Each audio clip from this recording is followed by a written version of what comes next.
Hey guys, welcome to your very first set of video notes for AP Psychology. So this is what Flipped Classroom looks like. You sit there and observe me through a screen where I've recorded myself elaborating on what some of these concepts are and going a little bit more in depth. So then that way we can use our time together with one another in class to actually bring this stuff to life and make it a little bit more easily memorable for you as we move through. So the other great thing about doing Flipped Classroom is if I go too fast for you through all of this content, great thing is you can pause me, you can stop, you can start, you can rewind, and do as much as you need to in order to make sure that you get the necessary notes down for yourself. Okay, so let's start with pre-scientific psych. So this is kind of our history component of this what is psychology lesson, because it's all about looking at history approaches and then subfields in terms of careers, right? So how do we chart ourselves? We go all the way back thousands of years.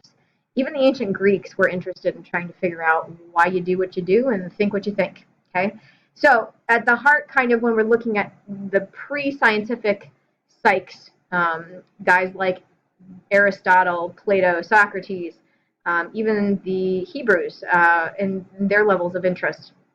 When you're talking about these ancient civilizations, the big question they had for themselves was, how are the mind and the body related, if at all? If you fall within the camp of the Hebrews, Aristotle, and Augustine, then the reality is they felt that the mind and the body were connected.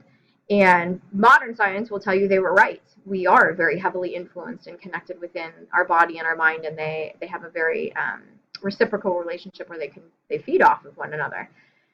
Socrates, Plato, even René Descartes from the Enlightenment were all of the mindset that your mind and your body are distinct things, and that it is ultimately far more a circumstance where mind impacts body rather than body having an impact on the mind per se. And we know that that's kind of an incomplete picture at this point in terms of use of scientific techniques to find evidence to support our claims and our theories. The other big idea that was out there that was of high interest to those who really wanted to understand actions and thought processes was how our ideas formed in the first place. How do we think? Why do we think? Are some ideas inborn in us? So are there some things like critical thought and reasoning that we're born with the capacity to do, or do we learn them from the world around us? If you go with the ideas that, or the belief that ideas are inborn, then you're following along the lines of Socrates and Plato. If you believe, on the other hand, that the mind was what was called a tabula rasa, or a blank slate, and so you become what you are because of watching your environment and learning from it, then you're far more of the school of thought of Aristotle and Locke, another Enlightenment philosopher. The reality is we know it's both. And the fun thing to me, I think, in terms of looking at this is, even though we've made so many advancements, scientifically speaking, that we'll learn about in future units, and we've got a lot out there to help us see the answers to many of these questions, at the heart, we are still continuing to try to address this piece right here. Are you what you are because of your nature or your genetics? Or are you what you are because of your life experiences or the nurture component for things? And so this is very much where the nature-nurture debate was created and continues to be debated to this day. So let's talk about psych more as a modern science then. We start to move toward really attempting to scientifically evaluate mental processes and behaviors with structuralism. Now, that's not to say that this is a fully 100% science backed idea, because it's not. Introspection has an awful lot of holes and gaps in it. But make no mistake, Wilhelm Wundt, the man who attempted to establish the first psychological laboratory in Leipzig, Germany, is considered the father of modern psychology, because he's the first guy to try to take some kind of scientific slant to understanding why we do what we do.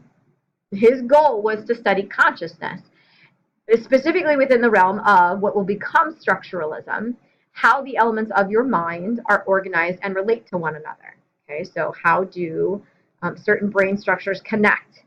Okay, so he's more interested with the how, or the physical structure, hence structuralism. Structuralism won't get its name from Wundt. It'll get its name from his student, Edward Titchener. And Titchener is going to be the guy who not only coins the phrase structuralism, but he's also going to be the one who brings this ideology to the United States to set off the development of functionalism. Functionalism was established by William James. He is going to be very heavily influenced by Darwin, and he believes that Wundt and Titchener's ideas were, for all intents and purposes, pretty silly and boring because their focus was too narrow. To James, it wasn't enough to simply just look at how things connect. He wanted to know the why. Why do certain brain structures connect? What do they do for us? What purpose do they fulfill? And so that's why when you think about the term itself, functionalism, that's what he wanted to know. What's the function of a particular brain structure, and why does it do these things for us? Since he's so heavily impacted by Darwin, it makes sense that he's going to come down to the conclusion that it's all about evolution, that we are the result of a desire for our species to survive. And so many of our behaviors fulfill some kind of survival purpose. They help us to adapt to our environments and to continue on. And so that's why we do what we do. James is going to use introspection as well, but he's going to move it a scooch more towards that scientific component, or at least standardized study, because he tries to use questionnaires and mental tests to, as we said, standardize answers so that way there's a lot less wiggle room, because one of the greatest critiques of structuralism is that it's very subjective in terms of how it can come to conclusions for things. And we want uniformity. We want things to be scientifically backed and based. In the aftermath of functionalism and structuralism, you also get Gestalt, if we're going based off of chronological charting of all of this. Gestalt is established by a guy named Max Wertheimer, who has a mustache that I just love. It's pretty awesome. Wertheimer was all about looking at how consciousness is best understood by looking at a person's entire perception. That ultimately the way that we look at things is via a whole experience, then breaking it down to smaller pieces, rather than smaller pieces bringing us up to a larger whole. So Gestalt is going to be a big emphasis for us in Unit 4 with sensation and perception, but it's very widely well known for its catchphrase, the whole is greater than the sum of its parts. The best advice I can give you to better understand this is I'm going to give you tons of demos in Unit 4 to help you better understand what that phrase means. But for the purpose of just introducing you to Gestalt, know that they're all about kind of thought processing and how we interpret things that are given to us in a holistic pattern. Then we get Sigmund Freud and psychoanalysis. Freud is probably the most well-known psychologist out there because his ideas are just so controversial and weird and cracked out and out there. But that doesn't mean that he was the founder. That's often something that kids can get confused, and they assume Freud's the big head honcho. But that's absolutely Wilhelm Wundt. Part of the reason why kids get it so confused is because Freud is going to be at the forefront at trying to understand abnormal behavior, trying to understand mental disorders. Part of why he's so controversial are his theories behind it. His argument is that you are what you are because of unconscious drives of sexual and aggressive urges that are guiding your behavior in ways that you just don't consciously see. And so they're trying to get to the surface, they're trying to get resolved, and society or various different morals and things like that are preventing them from getting addressed. So what you've got to do then as a psychologist is tap into those unconscious conflicts. Best way to do it is through something called free association. We'll do some demos of that in class so you get a feel for what it means. And dream analysis. So this is another reason why interpretation of dreams is so popular, because it sounds really cool to think that there's this like symbolic hidden meaning to your dreams under the surface of your conscious awareness. But the reality is, what makes Freud so controversial isn't just how strange his theories are, but the fact that they're not scientifically based. It's very challenging to be able to scientifically assess a dream interpretation, because that's what it is, an interpretation. So that doesn't negate or lessen the influence that he's had on the field of psychology, but he's not somebody that we have a tendency to look to for more scientific understandings of actions and thought processes. Behaviorism, on the other hand, we like in modern psych because it is so action-oriented, and it's very, very big on looking at measurable, observable data. Because to behaviorists like J.B. Watson and B.F. Skinner, you are what you are because you learned it. So they're kind of the tabula rasa, or the mind is a blank slate mentality that you saw from Aristotle or John Locke. Okay, you should only look at observable behavior, because you can't evaluate thought processes, because the reality is people can lie. We're prone towards certain biases. There's tons of them out there that we'll learn as we move through this course. And so a person can try to tell you what their justification was for carrying out a certain action, but that doesn't mean it's legit. So you should only look at observable actions, because those can be measured objectively. They also believe that there are no such things as hidden parts of your mind, so they're very anti-Freudian in terms of their ideology. And so we are what we are through shaping of life experience, according to these gentlemen. So that brings us to contemporary psych. We look at psychology today not just as a study of behavior and mental processes, but a scientific study of behavior and mental processes. So we're kind of awkward in terms of our placement, because we're within a social studies, but we should be more along the lines of a science. Much of what we end up doing is very heavily guided by scientific teachings and principles and anatomy, biology, stuff like that. So I would say that I'm far more a redheaded stepchild of science, more so than social studies. But this is ultimately going to be what we're going to keep coming back to, is looking at this from a scientific lens, and how is it that we've come to the theories that we have established and we know to be true about behavior. And that's all because we've used science to establish them. And as you heard me reference earlier, the big question that guides everything for us is, why are you what you are? Is it because of your nature component, your genetics, okay, the biology of you, or are you what you are because of your nurture component? So your life experiences, your environment, your education, things like that. The cop-out answer is that it's nature and nurture, and you'll see that with one of the other approaches that we have within contemporary psychology, modern day psychology, true modern day psychology, in a second. So when we're talking about this whole issue of nature or nurture, questions like psychological disorders such as depression or multiple personalities, are they genetically predisposed? Or are they learned? Same for being a serial killer. We know that many of them have something called antisocial personality disorder or some other kind of mental disorder. So are they born or are they bred? Your intelligence, your IQ, are you born with it? Do you develop it over time? So these are the kinds of things that we are going to tackle as we move through the class. Every one of these pieces we will discuss in some way, shape, or form throughout the school year. So to harken back to this whole concept of a cop-out, we're nothing if not thorough.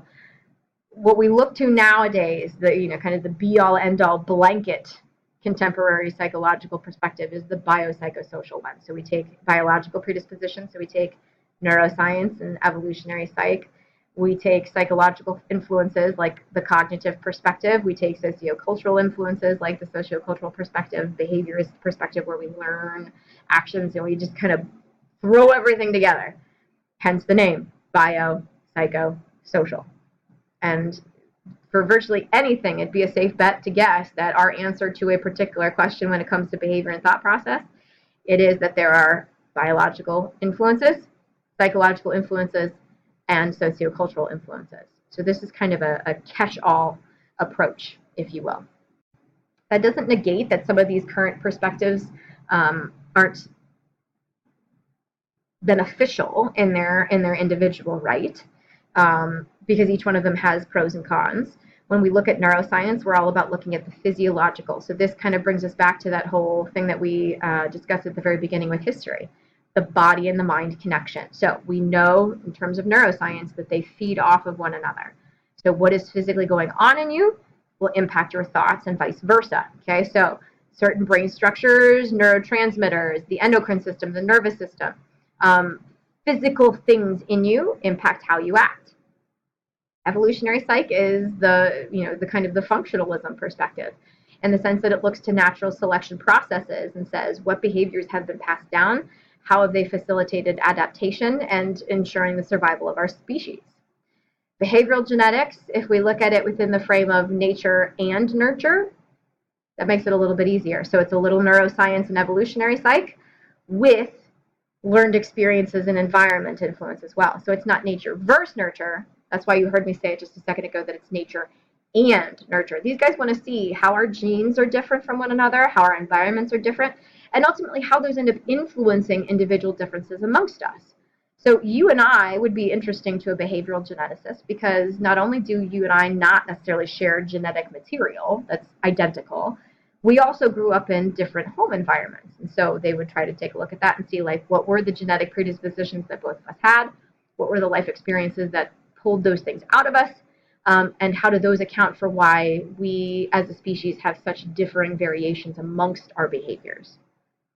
Psychodynamicism is a reinvention of psychoanalytic and Freudian perspective. It's just the newer version of it, the more updated one.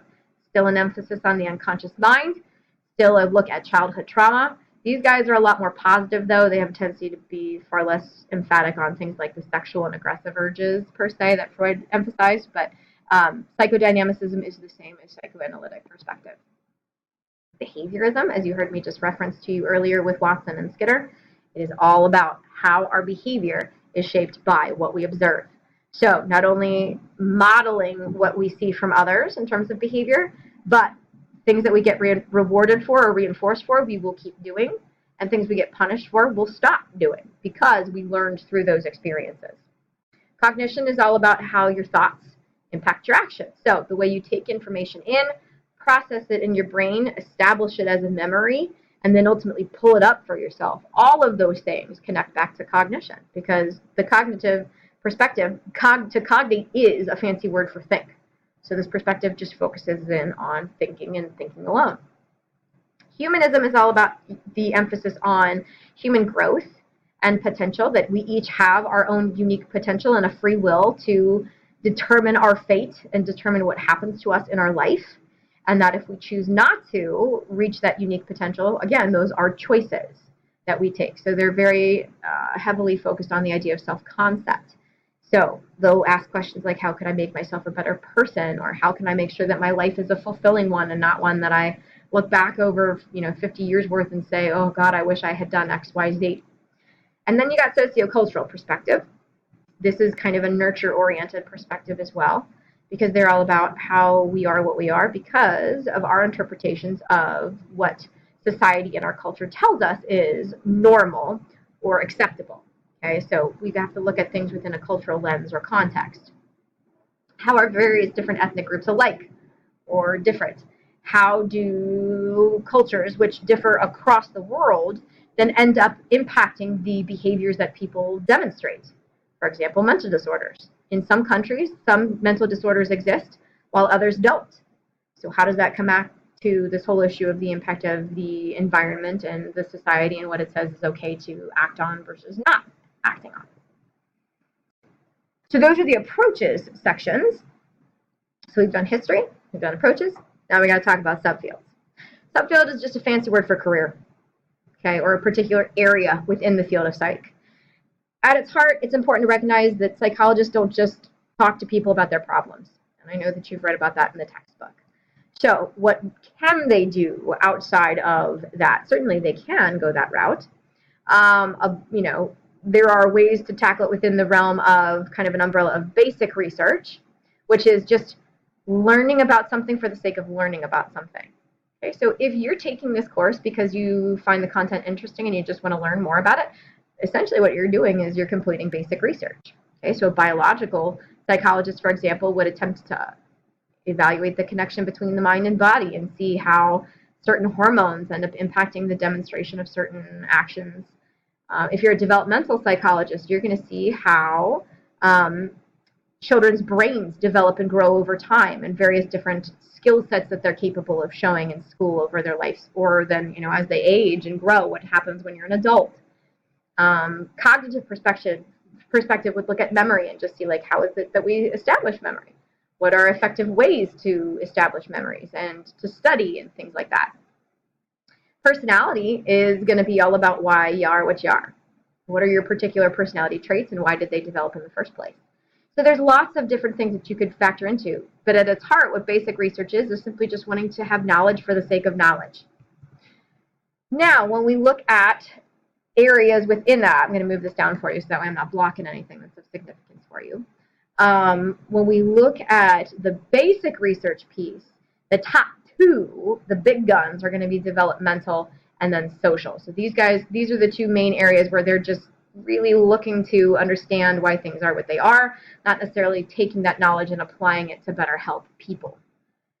That's where applied research comes into play. So when you're dealing with an applied research setup, these subfields will take their basic knowledge of psychological principles and they apply it, hence the name, okay? They put it to best practices so that way people can have and live better lives. So an industrial or organizational psychologist, for example, knows various key critical components of things like motivation within a person. So they're going to use those techniques that they know to go help businesses to say, hey, here's how you can improve your productivity and get people to want to work for you. A sports psychologist is going to work individually with an athlete to help them set realistic goals for themselves to maximize their performance based off of certain motivational pieces that they know. A school psychologist is going to help with regard to expertise in addressing difficulties for a student when it comes to organization or roadblocks to their learning. So a school psych can help to identify learning disabilities, for example. Counseling psych, they're going to help people with regular everyday issues, okay, which isn't to say that marital challenges or trying to figure out what you want to do with your life, which is a vocational thing, is an everyday thing to minimize the significance of those things. But they're not going to work with the super severe cases because ultimately a counseling psychologist, they don't have the ability to prescribe medication or work with people who are the severest of severe cases. That's going to be a little bit different further on down with psychiatrists. A clinical psych, they're going to work with people who have psychological disorders, but please note they cannot prescribe medication, and that's critical. And that throws kids off because they'll see this piece down here where it's like treat. And so then everybody's kind of like, okay, well then how the heck do you treat somebody if you don't medicate them or give them meds? It's called behavior modification. They're going to look at somebody who has depression and say, okay, we need to alter how you think about particular situations. So let's tackle how it is that we can more positively view certain situations and assess them in ways with which we can control and ways that we can't control. So they're really trying to tackle it that way. So when we look at these subfields, of course, applied, yes, clearly and predominantly you're going to have the clinical psychology route going on because a lot of people come to the field because they want to help people with their problems. And so, yes, lots of people will sit there and they will work with you to help you address that. But that doesn't mean that that's the only area. Is it the majority? Yeah, but not the only thing that you could go into within this realm of psychology. As you heard me say, psychologist is not the same as a psychiatrist, and that's a very critical differentiation. So, clinical psych, as I said, they're going to do behavior modification. They cannot prescribe medication because they're not a medical doctor. They could have a doctor, in front of their name, but that's only because they're a doctor of having a PhD. Okay, so they went to graduate school, but they didn't go to med school. Psychiatrists are legitimate medical doctors. They're going to treat this, severe cases. They are going to give medication because they have the ability to do so. They are legitimate medical doctors who have gone through residency, medical school, even focal points of specifically just psychiatry on top of the residency piece. So they have the ability to prescribe medications. So they're going to go for the most severe of severe cases. Okay? So I know that was a lot to digest from this first set of notes, but the good thing is, like we said at the beginning, you can go back, pause, start, stop, do whatever you need to make sure that you've got it all down for yourself. But we're going to do a couple of activities with one another in class to make sure that this content comes alive for you and is a little bit easier to follow. However, if you have any questions for me individually after you take these, don't hesitate to let me know.